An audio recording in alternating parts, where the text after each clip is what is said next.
বান্দা ও বান্দা ও বান্দা তোমরা আমি আল্লাহর ইবাদত করো। আমার বিশ্ব নবী বলে দিলেন ও দুনিয়ার মানুষ তোমরা যদি আল্লাহর ইবাদত করতে চাও তাহলে শুনে নাও জেনে নাও তোমরা দুইটা দিক অনুসরণ করবা। একটা হলো হালাল খাদ্য আর একটা হইল পবিত্র খাদ্য।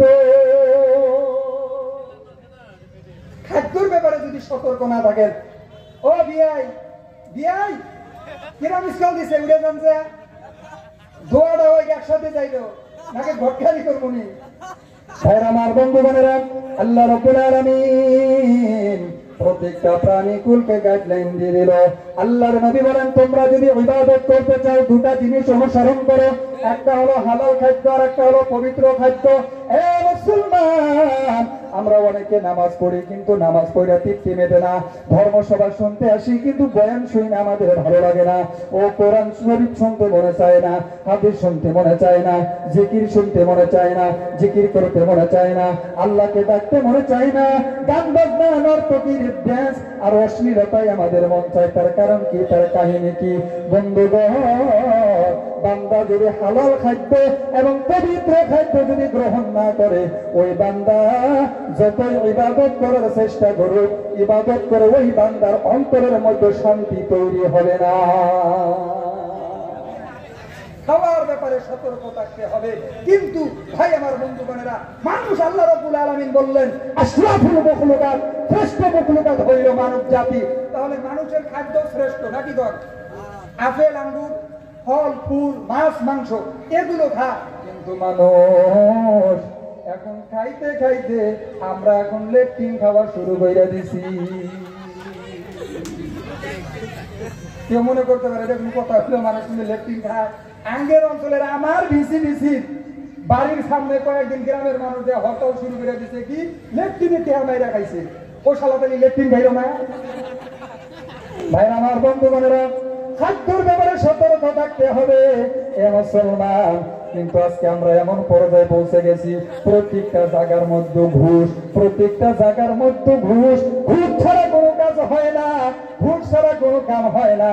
ওই দিন আমি ওই আপনার কি বলে কলকাতা থেকে শিলিগুড়ি পর্যন্ত আসলাম, রাত 8টা বাজে গেছে, আসামে আসার কোনো ট্রেনও নাই আর কোনো বাসও নাই।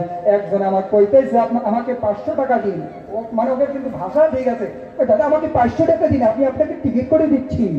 শিলিগুড়ি কি আমাকে চেনা দিলে? 250 টাকার টিকিট তো 500 টাকা দেবো। আল্লাহর নবী বলেন লানাতুল্লাহি আলার রাশি ওয়াল মুরতাশি, যে ব্যক্তি ঘুষ দিল এবং যে ব্যক্তি ঘুষ নিল তারা সমান সমান অপরাধী। আল্লাহর নবী বলেন যে ব্যক্তি ঘুষ দিল এবং যে ব্যক্তি ভক্ষণ করলো তাদের উভয়ের উপর আল্লাহর লানত। কিন্তু বাবা ঘুষ আজকে এমন পর্যায়ে পৌঁছে গেছে ঘুষ ছাড়া কোনো কাম হয় না, ঠিক না ভাই? ঠিক। পীর আর মুরিদ গেছে এক দেশে ইসলাম প্রচার করার জন্য, কিন্তু বাবা ওই দেশটা ছিল এমন দেশ, ওই দেশের মধ্যে বাবা বিচার ব্যবস্থা ছিল না। ওই দেশটা ছিল যেমন মনে করেন আমাদের দেশের মতো, কেমন কোন একটা জায়গায় কে কইতেছে এই জায়গায় এই মসজিদের এই জায়গায় 100 বছর আগে মন্দির আছিল, তাহলে মসজিদ কিন্তু তুমি মন্দিরই বানা, এইরকম অবস্থা। ওই দেশের মধ্যে বিচার ব্যবস্থা নাই। পীর বলতেছে বাবা মুরিদ এই দেশের মধ্যে বিচারের ব্যবস্থা নাই, সুতরাং এই দেশে তেলের দাম আর ঘির দাম সমান।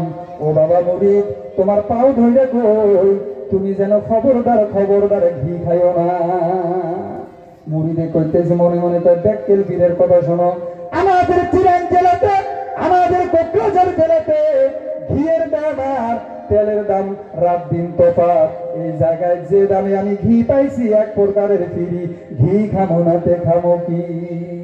এবার পীর আর মুরিদ দুইজনে দিন প্রচার করে আর মুরিদ খালি তোলে তোলে ঘি খায়। কিন্তু বাবা ওই দেশের মধ্যে দুইটা চোর গেছে একবারই চুরি করার জন্য, চুরি করতে যায় দেখে গো চুরি করতে গেছে ওই বাড়ির দেওয়ালটা ছিল নতুন দেওয়াল, একটা চোর ওয়াল টপকাইতে যায় ওয়াল ভাঙ্গা পইরা মরে গেছে, আর একটা চোর বঙ্গাইগাঁও থানায় যায় কেস করছে বাড়িওয়ালার নামে। কি ব্যাকেরা ওয়াল বানাইলো আমার সাথী চুরি করবার যায় ওয়াল ভাঙ্গিয়া পইরা মইরা গেল। পুলিশ আইছে বাড়ি, থানা দিয়ে পুলিশ আইছে বাড়ি। থানায় দিকে কি আইছে? পুলিশ আইছে বাড়ি। কিরা কিরা ওয়াল বানাইছে, একটা চোরাই নিরাপদ না, ঠিক মতো চুরি করবার মানে তোর বাড়ি। বাড়িওয়ালা কয় আমার দোষ নাই, আমার দোষ নাই। কার দোষ? কয় মিস্ত্রির দোষ।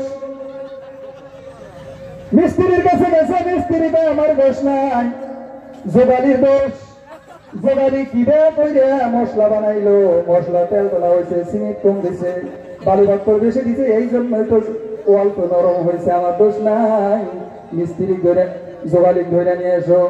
জোগালি গেছে, জোগালি কয় আমার দোষ নাই। কয় কার দোষ? আমি যখন বালি আর সিমেন্ট গুলো মিক্স করে যখন পানি ঢালতেছি, ওই সময় দেখি একটা হাতি আমার দিকে দৌড়াইয়া দৌড়াইয়া আসতেছে। ওই হাতিটাকে দেখে আমি ভয় পাইছি, এই জন্য মাপের থেকে পানি বেশি পড়ে গেছে গা। আমার দোষ নাই, আমার ছেড়ে দাও, ওই হাতিওয়ালা ধরে নিয়ে এসো। ব্যাকের পুলিশ গেছে হাতিওয়ালার কাছে, হাতিওয়ালার কাছে গেছে। কিবা কিরা হাতি রাখস, মানুষ ভয় পায়। কয় আমার দোষ নাই। কয় কার দোষ? কয় আমি হাতিটা নিয়ে যাইতেছি, ওই সময় দেখি একজন মহিলা হাতের মধ্যে ছুরি দিয়া ঝুনঝুন ঝুনঝুন আওয়াজ করে আসতেছে। ওই চুরির শব্দে আমার হাতি ভয় পায়া ওই মিস্ত্রির দিকে দৌড়াইছে। আমার দোষ নাই, চুরিয়ালা ধরে নিয়ে এসো। এবার চুরিয়ালা যখন ধরতে গেছে, এবার চুরিয়ালা কয় আমার দোষ নাই। কয় কার দোষ? কয় হুনারুর দোষ। হুনার দোষ না, জুয়েলারির দোষ। কিবা করে চুরি বানাইছে, চুরি ঝুনঝুন করে গে। কয় কথা তো ঠিক। হুনারুর কাছে গেছে, কিবা কিরা চুরি বানালি, তোর চুরি সাউন্ড করে গে। এবার হুনারু আর কোনো জবাব দিতে পারে নাই। এ মুসলমান হুনারু ধইরা নিয়ে গেছে। এবার ওই রাশিয়ান দড়ি, যে দড়ি দিয়া ফাঁসি দিব, এবার ওই দড়ি ওই হুনারুর গলার মধ্যে লাগাইছে।